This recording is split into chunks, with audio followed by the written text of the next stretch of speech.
whether it's on the field, off the field. I mean, we have little talks, and whether it's said or it's not said, we're always competing to be able to make plays. For you, how do you elevate your game? What does that mean to you? Just being able to compete each and every day, continue to get better. I mean, against the top guys out here, just continuing to work, being able to prove to the coaches that I can make plays, be consistent each play in and play out, no matter the situation. What's your approach been just coming here in this opportunity and making sure that this one is the one that sticks for you? It's really been I've been an open book, and really just letting the coaches and the players around me just make their imprint, and I adjust accordingly. Just being able to go out there, show them that I am for the team, being able to continue to work, make the plays that come my way, continue to compete, and show the guys that I am here to work.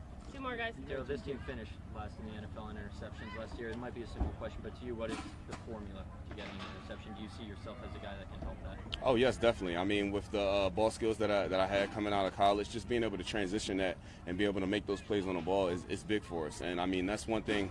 I mean, we have a bunch of different guys that have come from a bunch of different places. We've been trying to emphasize of making more plays on the ball. I mean, everyone wants to do it. I mean, it's easier said than done. But I mean, as long as we're working and continuing to compete, it should be pretty good. You mentioned getting a second chance here. Now that you kind of have found a new place, how do you sort of reflect on the experience that you had going to Philadelphia for a very short time, and then I guess how did the Raiders reach out to you, and how did that whole thing go? Honestly, I just took it as a learning experience. I mean, it's something that happened. I mean, you can't change the past. Just like plays on the field, you can't change what happened. You just have to move on to the next one. And I mean, and I was thankful when I talked to Coach Gruden on the phone. It was a very passionate conversation. I mean, he was understanding. I mean, people make mistakes in life, and it's not about the mistake. It's about whether you learn from it and what you do continuing to go forward in the future. Thanks, guys. Okay. So he said that he talked to a lot of your former college teammates and coaches, and a lot of people went to bat for you. How much did that mean for you that they had some words of support? That definitely means a lot. I mean, just being able to have other people speak for your character, it says a lot about you. Thank you, guys. Thanks a lot. No problem. Thank you.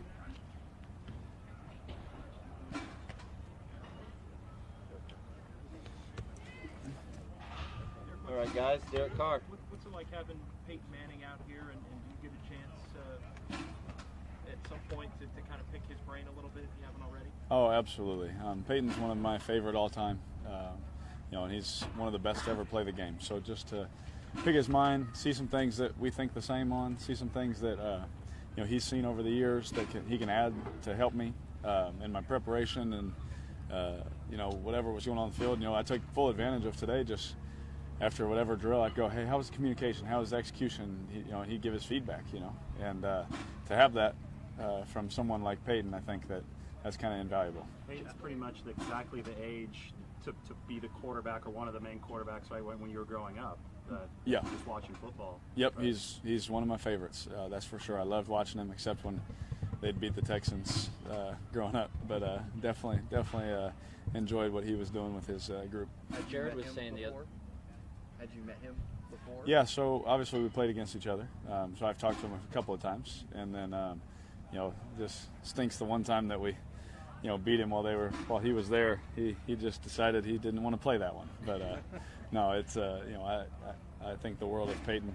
Knew him before a little bit, but just being able to see him today and really talk to him, on a more personal level, just asking questions was really beneficial. So it didn't pretty much after games like, hey, nice to meet you. It had been quick Right. exchanges. It hadn't been in depth. Like Yeah, no, right. I knew honestly. I talked to Eli more, just because of my brother, being that relationship and stuff like that. And Eli and I are playing at the same time still, and that kind of thing. But just having today with Peyton was just fantastic. I've taken things from his game, even from the way preparation, things that I could learn from my brother through Eli, and and all those kind of things to stealing his warm-up routine. I've taken things from Peyton my whole life, so I definitely didn't stop today. Jared said the other day you're a completely different quarterback this year in the sense that you're being challenged a lot more mentally, whether it be in meeting rooms on the field. Yeah. I know you like Jack and Todd a lot, but do you feel a marked difference in that aspect from a mental aspect at least? It's just the demand is different. Again, you guys know how I feel about those guys. I love them to death, so I have nothing but good things to say. It's just a different way of meeting. We meet differently. We'll be watching film and out of nowhere, Coach Gruden, Derek, call the play. Where are you going with it? Derek, call the play. What are you going with it? What's the coverage? what's the corner's technique? What's this? What's that? What's that? And I'm answering, bam, bam, like that. Every meeting, I got to be on my game in front of my teammates, and it's awesome, man. I absolutely love it. He wants me to get up in front of the room and show him the way I do things and hear it from my voice, and just the way the quarterback position is treated. And he's a quarterback guy. Being the head coach is completely different. Did you ever Peyton too, but what was it like having Seawood back? Oh man, Seawood, man, we were just sitting there last night laughing at some old stories. Just not even stuff about football, man. Stuff that happened on airplanes, jokes someone's told, or oh man, we were just sitting there dying laughing with each other. He still gets mad at me for not throwing him the go ball in the Pro Bowl. And that, of course, that's one of the first things he brought up, and I made sure I reminded him he didn't throw me the ball in the end zone against the Chargers either in overtime. So. We like to have a good time together, but I love Seawood. I still talk to him. He still gets on me just like he did when he was here. He has since he retired. But just to be able to see him, it's always good to see him. That's my dog. Coach Gruden have you get up in front of the room and do like what you were describing with Peyton there today? Oh yeah, I mean yeah. It doesn't matter who's in the room. We're Coach Gruden's won his Super Bowl also, so we got to do it no matter who's in the room. It feels like that kind of communication, that back and forth, do you feel like it's accelerated just your acclimation process to what is a new offense for you? Absolutely. Me and Coach Gruden talk about all the time. We don't feel like we're in the first year together. Clearly we spend a lot of time together. I started sounding like him with the way I talk and certain comments I make, which is cool. That's good. That's how it should be. Him and I should be on the same page. We should think the same way. There should be no secrets between us. I know where he's at. He knows where I'm at. And just having that open relationship like that with the head coach, also so open that the other players see it, that is just good for the football team. How often do you guys sit down together on a given day? Every day. Just yeah. Multiple times? Multiple times every day. Yes. Whenever we're not doing something, we're together. If we're in an offensive meeting, if we're not in the offensive meeting, I'm sitting right next to him. In the quarterback room. So. If I'm not in on a rep, I'm standing right by him. He's hey, what do you think? What would you get to here? What would you do here? What would you do? And that's the way it should be. He challenges me, he pushes me, he wants the best for me, and you can tell that with his preparation every day. He's ready every day to give me something to let me dominate that day. It's awesome. The way it peppers you with those questions, does it ever feel like you're still that 22-year-old in that little meeting room and you're meeting him for the first time in the video room? No, it definitely doesn't feel that way anymore. I know what you're saying, though, with how he just comes at you with everything. At that point, it was like, man, this is just so cool. What can I learn from this guy? This is awesome. Never thinking like we're going to take the field together. And now him and I are just sitting there with our minds just going. Just how can we dominate? How can we kick Gunther's butt when we come out here? Now it's a different mindset. It's a different, like, how do we – what do you want, Coach? What do you want? He asked me, what do you want here? And we talk back and forth, and we take what's best, and we go out there and we try and put a good thing out there every day together. And that's what's been really cool. People on good old Twitter have been having their fun with the fact he's showing film from the 60s and 70s, I guess. Yeah. In all seriousness, what benefit do you get out of that? Oh, man, well, if it's the same coverage that people are playing today and it's the same route that we're trying to install, you get a whole bunch of benefit, seeing somebody else do it. You get a different taste of how someone would release or how someone would break or the timing of the quarterback, the kind of drops they would take, all those different things. And if it helps make us better, then it's awesome. And so I think Jared likes the old grainy film. Can you see it at least? Yeah, it's just a little blurry. It's not high definition, but it's awesome, man, because you can. I say this every day. I don't think there's a play ever run in football that he hasn't seen, on game tape. And I'll stick by that for the rest of my life because he's pulled out some stuff that I didn't know he had. He had some practice film of me at the Senior Bowl, throwing a route that we were installing. So that's how much he watches football. Has there been a time, maybe it was early, where he did ask you to get up in front of a meeting or ask him some question and you didn't know when you were ready? You weren't even. Nope. Honestly, not just trying to be because I'm standing here. No, I have to be ready. If I'm not ready, our team's not ready. And so there hasn't been a time. That's why him and I work together so hard. That's why him and I spend so much time together so that he knows no matter at what time he can say, Derek, get up there. I know what's going on. How many hours a day would you estimate you guys are either in communication or actually together?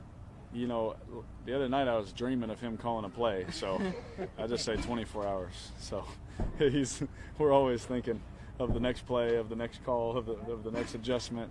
You know, I think he's brainwashed me a little bit. I guess I feel like kind of like his quarterback robot You've a been little at this bit. for a while. I mean, does it feel like it's surprising to you to learn just how much of an ocean information is out there that you maybe didn't understand? That's what's crazy. You know, you obviously you don't know what you don't know, right? And when he came in, I always had beliefs in certain things that, oh man, that'd be cool, or that, oh man, that makes sense. And then when he got there, he just kind of put the icing on that cake for me. That, yeah, that's the way to think. You know, you're on the right track, kind of a thing. You know, I've won a Super Bowl thinking that way, you know, kind of a deal. And he's never said that, but I'm just saying, you know, the way that he teaches, the way that he demands, the way that we meet, you know, it makes me, I'll say it this way, it makes me thankful to have him. It also makes me feel like, dang, a lot of rookie quarterbacks, you know, they really should have this, you know. You know, I feel bad for the guys that don't have a coach like that. Now there's a lot of great coaches, but, you know, quarterback-wise, you know, some of those rookies, man, to have someone like him, I mean, it's very, very beneficial. Is there anything specific that he's kind of altered the way you think about it? No, I mean, just the way that we run our system and things like that. Obviously, that's different. Sure. You know, different keys on coverages and players and things like that.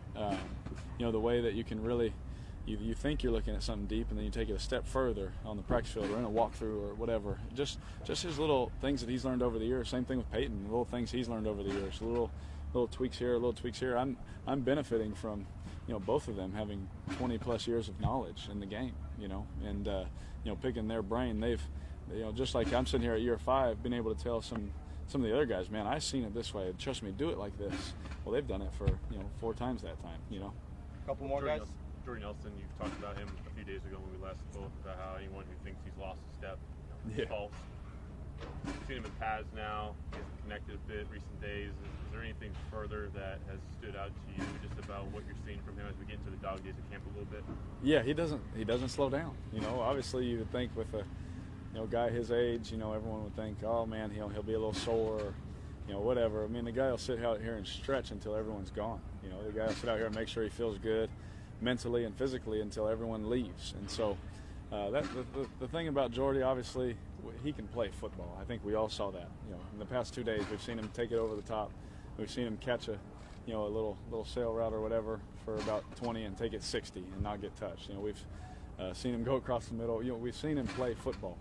I think the thing that, you know, everyone would obviously not get to see is what he does in the meeting rooms, what he does on the side with the other receivers, the things he talks about when no one's looking, you know, those kind of things that help our team just be better. You know, he makes sure that receiver room is on it, because when he goes out there, when our receivers go out there, his name is put on that also, you know, and so he wants to make sure everyone's right, and he does a good job leading them. You know that he's 32, but based on just simply seeing him in practice, what would you think? Oh, you definitely think he's in his 20s. You know, you see, I mean, he was a all-state, you know, 100-meter champ. He was I think he's an all-state football player, basketball player. You know, you just see the athlete. You see that, you know, even from a young age, the dude could run, you know. And so I don't think that running will ever be an issue for him. You know, he's like one of those guys that they'll come off and run a 4.4, you know, when he's 48 or something like that, and we'll all be shocked. But, you know, just seeing him run, you know, it'll be like, yeah, that's Jordy. Last one. Marcel Aitman has made a couple nice catches last Yeah, he week. has. John said the other day, you know, it's rare for a veteran quarterback to call a rookie's number with the media here. If he makes this team, what can he provide you guys?